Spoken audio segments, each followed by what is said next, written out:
And now, BX Forever presents another RPG Deep Dive. Welcome to the Deep Dive.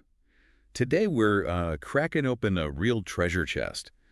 One of you sent in this collection of classic fantasy adventure modules. Yeah, it's fascinating stuff. Think of it like looking at the blueprints for so many epic stories. It really gets to the core of early role-playing games. Exactly.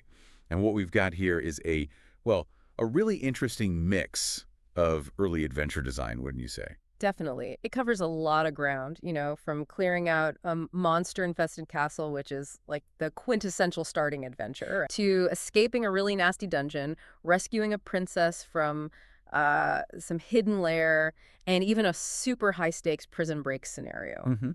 It's kind of a masterclass in how different setups create totally different challenges for the players. It really is. And what I find really compelling is this idea that you could play these one after another.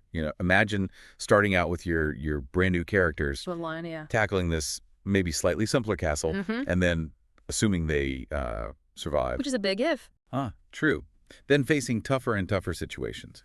It seems like a great way for players to, not just level up their characters, but really learn the game, as the source points out. That's such a key point. These early adventures, they often feel like they're designed to teach you things, maybe the hard way sometimes. Like what? Well, fundamental stuff, like, assessing risk, managing your limited resources, how important it is to actually gather information, often through, trial and error. With potentially permanent consequences. Oh, yeah. Sometimes pretty unforgiving ones. Okay, let's dive into the first one then. The clearing of Castle Caldwell. So picture this. You've got this merchant, Clifton Caldwell. Wealthy, maybe a little naive. Sounds about right. He buys a castle that's just absolutely packed with monsters.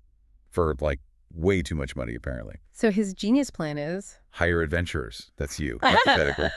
Solve his little infestation problem. Oh, makes sense. What's the pay? He starts by offering 100 gold pieces per character. But the source says you might be able to haggle up to 254, plus, whatever loot you find inside. Oh, interesting. Haggling right off the bat. And he even pays half up front, which is pretty trusting, considering. Yeah, that upfront payment is nice. But what's really cool is that negotiation element, right? Before you even draw a sword. Good point. You have a choice. Take the first offer or, push your luck because this guy's clearly desperate. It kind of sets a tone, doesn't it? How are you going to handle things inside? All combat or... Or maybe talk your way through some situations. Yeah. Right. Okay, so inside the castle, it's like a collection of mini challenges. Room 1, labeled Empty Room. Okay. Sounds thrilling. Well, at first glance, yeah. Yeah. But if you search properly, you find a sack. Inside, 500 silver pieces and 3 gems. One's worth 300 gold. Not bad for an empty room. What's the catch? You only spot the really good gems if you actually empty the whole sack out. It rewards being meticulous, It does. It's a subtle lesson, isn't it? Like, don't just glance around. Actually interact with things. Thoroughness pays off. Yeah, it teaches you not to just kick down doors and fight. Exactly. Look closer. Then you stumble into guard room 2. 4 goblins arguing loudly. In Goblin, obviously. Arguing about what? Loot. Thousands of copper pieces, thousands of silver, and another gem, 50 gold this time. And the source specifically says they fight ferociously to keep it. So not just pushovers, even goblins will defend their stuff. They have some personal coin too, right? Electrum pieces. Yeah, some EP on them as well. So what does this little fight tell us? Well, even weak monsters can be dangerous if they're motivated, right? Like guarding their treasure. And it shows not every fight is against some, perfectly organized army. Sometimes you're just interrupting a squabble. Makes sense. Okay, rooms 3, 4, and 5 are totally different. Human traders have barricaded themselves inside these bedrooms. Survivors, not more monsters. Right, and they're not immediately hostile. They're willing to trade information about the castle, what dangers lie ahead, if you guarantee them safe passage out. Okay, so potential allies, or at least information sources, what do they have? Basic stuff. Room 3 guy has a short sword, a few gold and silver. Room 4 has an axe plus 1 nice, and 3 gems. Room 5, just a short sword, no treasure. But they have signals between rooms. So they're organized. That emphasizes, again, that it's not all about fighting. You can talk, gather intel, maybe make temporary alliances, different ways to solve problems. And there's statue room 8, just a stone statue. Okay. Does it do anything? If a lawful character talks to it, yes. It'll answer 3 questions truthfully per day about the castle. Great potential for clues. 3 questions, and only for lawful characters. That's interesting. Yeah, introduces that alignment thing. Not all help is available to everyone. Tough, non-magical swords might break on it. So you got to choose your questions wisely. Adds a strategic layer to getting info, and it limits who can benefit. That feels very classic fantasy. Moving on. Room 9 is genuinely empty. Just trash. A reminder that not every door hides treasure. Good point. Keeps you on your toes. But storeroom 10, not empty. 3 sturges nesting up on a ledge. Nasty little bloodsuckers. Oh, sturges. They attack fast, right? Surprise bonus? Yep, they get a surprise bonus, making that first attack really dangerous. And they drain health each round they're latched on. Ugh. What's the reward for dealing with them? 3 more gems on the ledge, including a really valuable one, 500 gold pieces. But yeah, that surprise attack element makes even small monsters a real threat. Definitely. Teaches you to look up, check corners. Danger isn't always obvious. Then you hit storeroom 15. This one's got 3 bandit thieves, low-level, first-level thieves, short swords. Okay, more combat. Yeah, but wait, one of the swords is cursed. A -1 sword is a penalty. Classic. Not all loot is good loot. And these guys have been busy. 6 sacks, each with 500 silver. A wooden box with gems worth over 500 gold total. 2 pearl necklaces, 400 gold each. Whoa, big score. And they have a pack mule ready to haul it all away. A pack mule. Okay, that's quite practical for thieves. Right. And true to form, if the fight goes badly for them, they grab the loot and try to escape with the mule. So it's dynamic. Do you chase them? Secure the treasure first. Decisions. That cursed sword is a nice touch, too, that risk versus reward thing. Definitely. Then, bedroom 16. 3 kobolds. Spears, no treasure, don't speak common. Simple encounter. Seems like it. But they know about the wolves in the courtyard, room 31. And if you attack them, they might just open the door and let the wolves in on you. Clever little guys. Yeah. Using the environment. Shows a different kind of intelligence, even if they're not tough fighters. Exactly. Then there's a kitchen, room 25. It's trapped. Poison gas in a chest. Ouch. Anything in the chest besides gas? Nope. Chest itself is worth 50 gold, but it's empty inside. You need to make a saving throw versus poison. Basically, a roll to resist it or take damage. A nasty surprise for greedy players. For sure.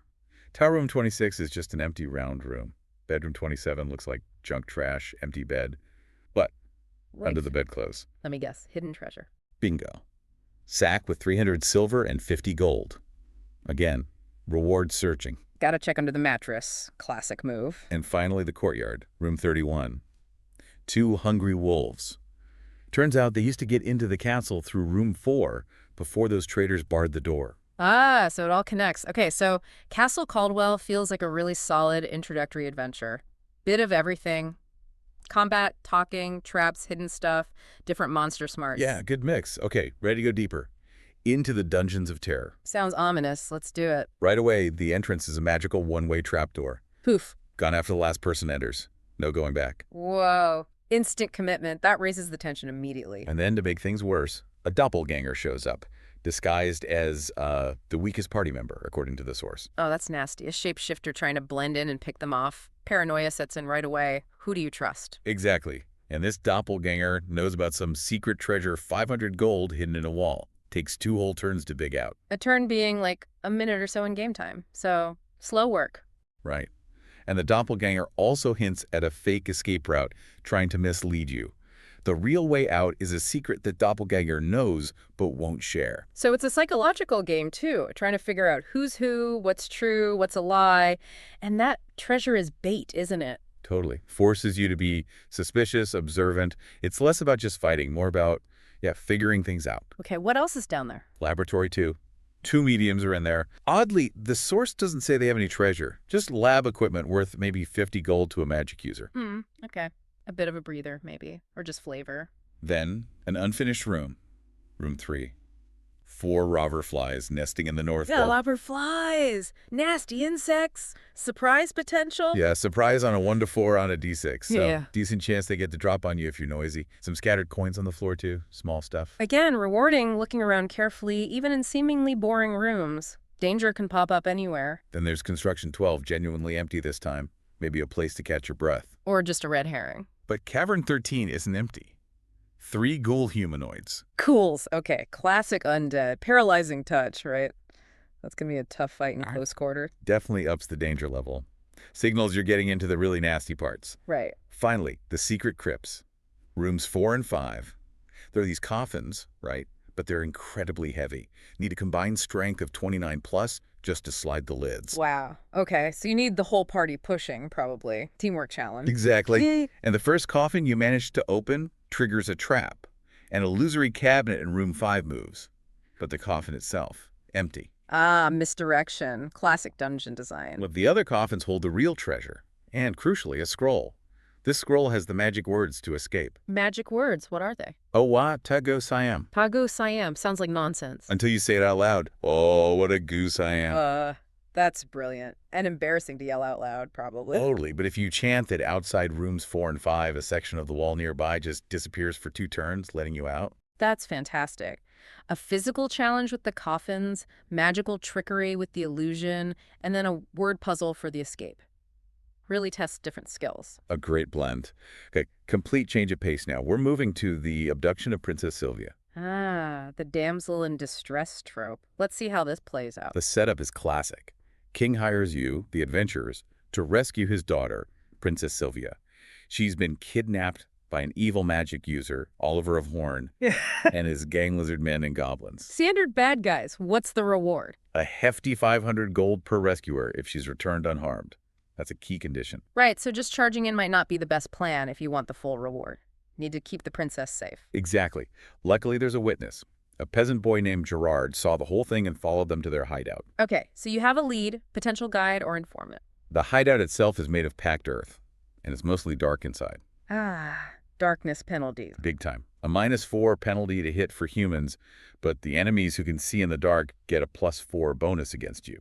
Ouch. Light sources become really important then, or infravision if you have it. Anything else about the place? No wandering monsters mentioned. Feels more like a specific guarded location rather than a random dungeon crawl. Okay, structured encounters. What's first? Guard post 1. A lizard man with a spear. He'll talk briefly, then attack. There's also a goblin named Thorn nearby who might wake up and join in. Simple enough start. Guard post 2 is just a basic room. Yeah. Desks, chairs, spears. But then training room 3 gets interesting. Large, dimly lit, training dummies, and shackles on the wall. Shackles. Okay, ominous. Yeah. And the main thing, an illusion of Princess Sylvia, guarded by an illusory owlbear. An illusion, so not the real princess. Nope, it's a phantasmal force spell cast by Oliver, who's watching through a peephole from room 4. The illusions vanish if you hit or touch them. Clever trick. Buys him time, maybe sees how the party reacts. Can you get to him from there? No entry to room 4 from the training room. And once the illusion pops, Oliver legs it to his laboratory, deeper inside. Smart move. Makes you chase him. Then you've got goblin quarters, rooms 5 and 6. More goblins, short swords, bows. They're guarding their leader, who's in the back. A goblin leader. Tougher. Yep. Short sword +1, so it's magical, hits more often. And he gets an extra damage bonus. Definitely a step up from the Castle Caldwell goblins. Okay, I gotta target the leader. Standal tactic. Now, Oliver's bedroom, room 7. Watch out for the doorknob. Yeah. Poison needle trap. Failed saving throw means 3 to 18 points of damage. Nasty. Yikes. How do you avoid it? There's a secret rope nearby that opens doors safely. But the room itself, empty. Nothing of value. All that risk for nothing. Wait. But there is a secret door in the closet. Leads straight to his lab, room 13. Okay, so it trap protects the secret passage, rewards observation again, punishes rushing in. Oliver's pretty cunning. He is. Then there's the Lizard Man leader's quarters, room 8. It's got this shallow dome over a cold pool. Anything interesting in the pool? The Lizard Men's treasure. A lot of gold and silver, actually. 1,500 gold, 5,000 silver. But it's at the bottom. Hard to see. You gotta dive for it. Diving. Takes time. Maybe risky, depending on what else is around. And constitution checks for holding your breath, probably. Exactly. Adds an environmental puzzle. Risk-reward for the loot. Okay. What else? Room 9 is just Lizardmen quarters. Yeah. Room 10 is the treasure room, behind another secret door. You open it by pressing the wall near the north edge. Lots of secret doors in this place. Yeah, and room 11 has a goblin who knows about some of them, the ones in room 2, 5, 12, and a tunnel, but not Oliver's bedroom secret or the treasure room door. Fragmented information. You might need to talk to multiple goblins to get the full picture. Does this goblin have anything? Just basic gear, no treasure. Then the kitchen, room 12, has another goblin complaining about cooking duty. He knows the same secret doors as the room 11 goblin. So multiple chances to get that intel. Right. And an open cabinet in the kitchen reveals yet another secret door to room 13, the lab. Okay. Seems like all roads lead to the lab eventually. Gathering info from these goblins seems key to finding shortcuts or knowing what's ahead. Definitely. And finally, the laboratory itself, room 13. It's well lit, thankfully. And the princess. She's here. The real Princess Sylvia. But she's guarded by a charmed owlbear. Charmed. So loyal to Oliver. That's tough. And Oliver. He's here too. Dagger +1, ring of protection +1 for better defense. He's got spells ready, shield, sleep, web, though he already used phantasmal force, plus potions of healing and invisibility. Okay, he's geared up for a fight. Sounds like the final showdown. Any other goodies? Yeah, cabinets full of unlabeled potions. Could be healing, invisibility, growth, diminution, gaseous form, or deadly poison. Bit of a gamble using them. Risky. What about his spellbook? Always valuable. Hidden under a workbench, has all his spells, plus useful ones like read magic, read languages, and invisibility. Nice find if you can get it. And the princess. Grateful. Grateful, yes, but the source describes her as snobbish. Maybe not the most endearing rescue. Adds a bit of character. Any bonus for capturing Oliver alive? Yep, extra 500 gold per party member. But if you let him live, he might come back for revenge later. Choices. A classic final battle setup. Magic user boss, dangerous pet, hostage, unknown potions, valuable loot, moral choices. Checks all the boxes. For sure. Okay, ready for a total gear shift? The Great Escape. What's the premise? You are the prisoners this time? Prisoners of war, captured behind enemy lines while scouting. Oh, okay. Starting with nothing, I assume. Pretty much. You're blindfolded, shackled in leg irons, locked in a big cell, iron doors, torches out of reach, complete helplessness. That's a rough start. Creates instant tension and desperation. Who are the captors? You've only really seen one guy, a Knoll jailer, described as hyena-like. Dagger, mace, keyring, and apparently he's been complaining that he's not allowed to torture you. Charming fellow. Isn't he? But you overheard something crucial this morning. The human commander of the outpost was talking to a visitor about transferring you to a distant POW camp. Soon. A deadline. How long do we have? About 2 days. The source helpfully calculates that as 6 meal deliveries. You need to act fast. Okay, urgency established. Any immediate hope? Just as you're processing this, the Knoll jailer arrives with the noon meal. And the source notes he's not very bright. Might be possible to trick him, but he's also likely to double-cross you. Does he know where your gear is? He knows it's in the armory, room 13, but he doesn't have the key to that. Says the warriors have those keys. Okay, so step 1, deal with the Knoll, get out of the cell. Step 2, find a warrior, get the armory key. Step 3, get gear back. Step 4, escape the outpost. Sounds like a plan. A dangerous plan. If you get out of the cell, you're in a corridor.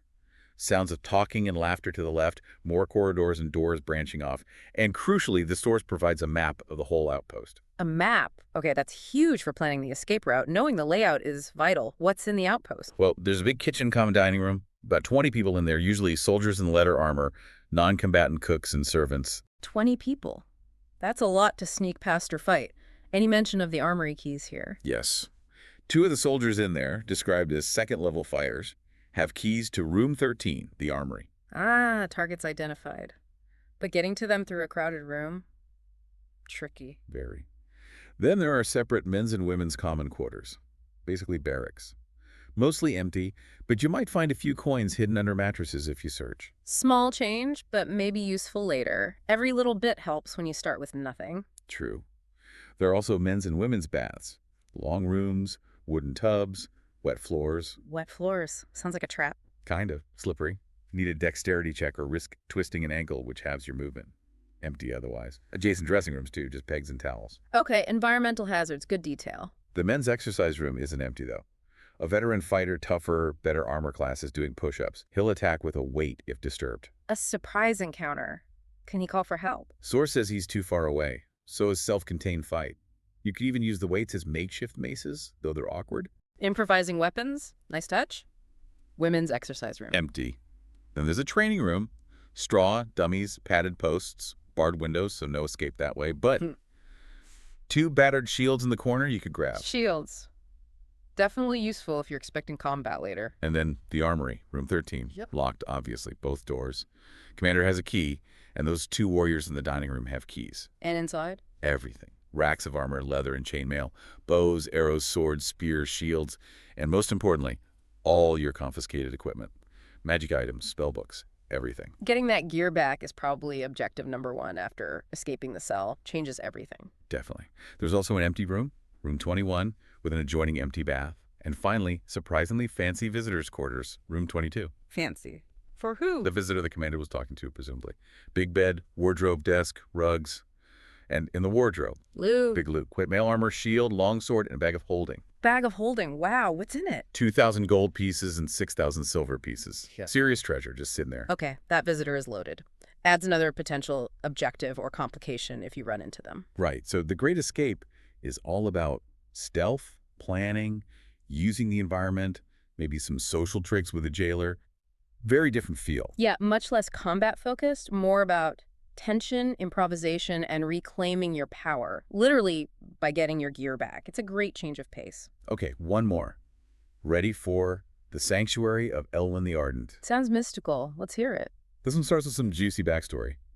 There's this Church of the Holy Sanctuary, an offshoot faith, famous for a miracle involving someone called Namiats centuries ago. Okay, religious angle. But about 5 years back, a really dedicated cleric, Elwyn, vanished.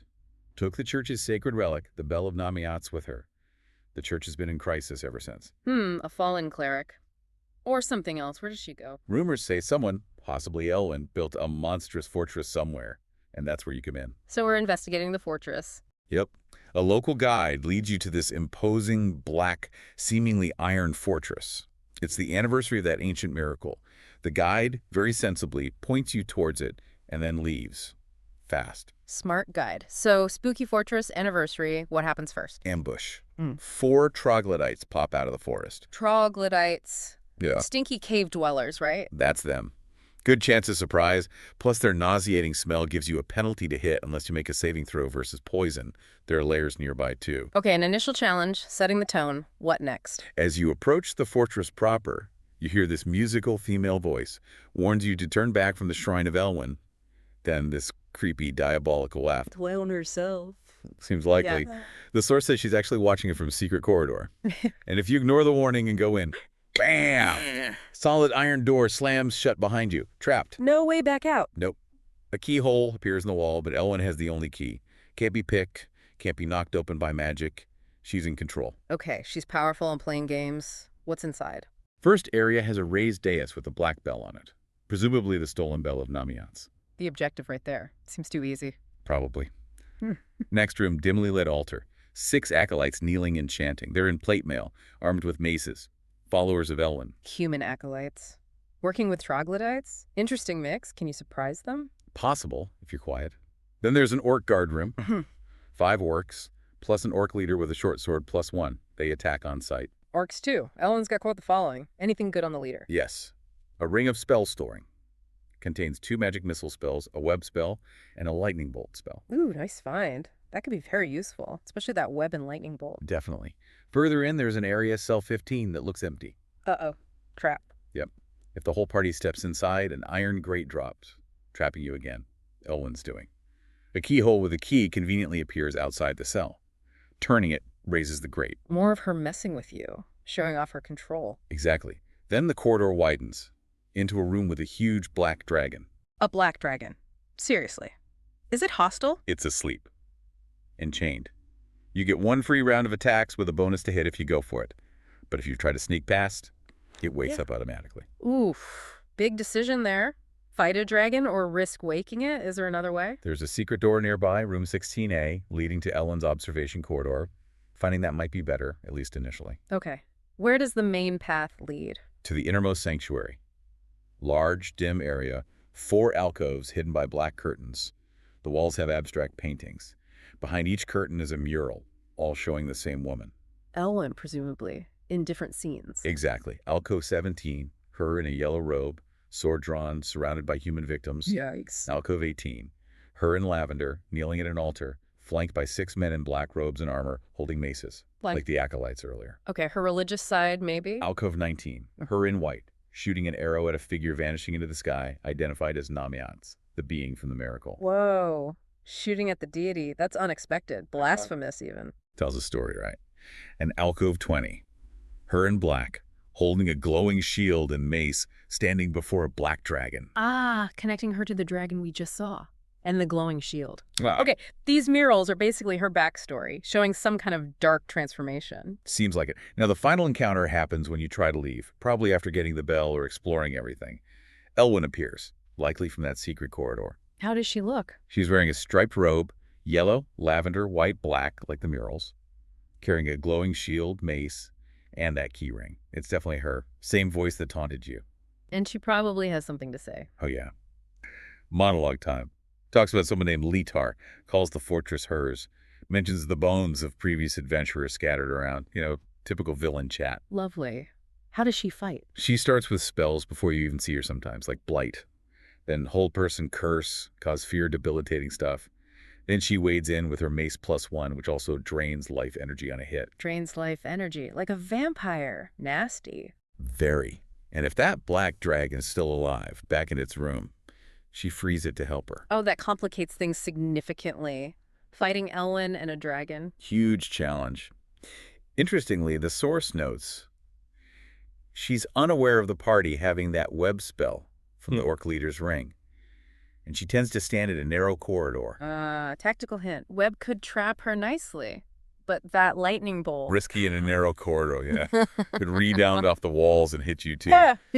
So, lots to consider in that final fight against Elwyn the Ardent. Wow, what a collection. Just an incredible range of adventures there. Isn't it? You go from, like you said, the straightforward castle clearance. Yeah, classic Monster Bash. To the mind games and puzzles of the dungeon, the sneaky infiltration for the princess rescue, the desperate improv of the prison break. Right, totally different skills needed there. And finishing with this really atmospheric, magic-heavy confrontation in Elwyn's Sanctuary. It's a fantastic showcase of what early fantasy role-playing offered. It really is. And you see those recurring themes, right? Yeah, and the monsters and NPCs aren't just sacks of hit points. They have different reasons for being there, different levels of smarts. Exactly. Success isn't always just about having the biggest sword. It's often about being observant, thinking creatively, maybe cutting a deal or tricking someone like that Knoll jailer. And you can just picture the stories that would come out of playing these, the unexpected plans, the clutch die rolls, the moments where everything nearly goes wrong. Oh, totally. These adventures provide the framework, but the real memorable stuff happens because of what you, the players, decide to do within that framework. That emergent storytelling is key. That's the magic, right? They give you the sandbox, you build the castles. Right. Or maybe just escape the prison cell by the skin of your teeth. Precisely. There's solid foundations for creating those unique shared stories around the table. So let me ask you, listening in, which of these grabs you the most? Are you drawn to the hack and slash of Castle Caldwell, the paranoia and puzzles of the Dungeons of Terror? Or maybe the stealth and planning of rescuing Sylvia or breaking out of that outpost? Or perhaps that final dramatic showdown with Elwyn? And what kind of character would you want to play? The tough fighter, the sneaky thief, the clever magic user, the diplomatic cleric? Maybe something else entirely. It's fascinating how these classic scenarios still resonate, isn't it? They tap into something fundamental about adventure, exploration, overcoming challenges. They really do. They offer this incredible playground for the imagination, fueled by collaboration and, let's be honest, a bit of luck with the dice. Couldn't have said it better myself. We'd genuinely love to hear what you think about these adventures. Did any spark memories of similar games you've played? Let us know. Until our next deep dive. Keep exploring. Keep asking questions. And may your saving throws always succeed.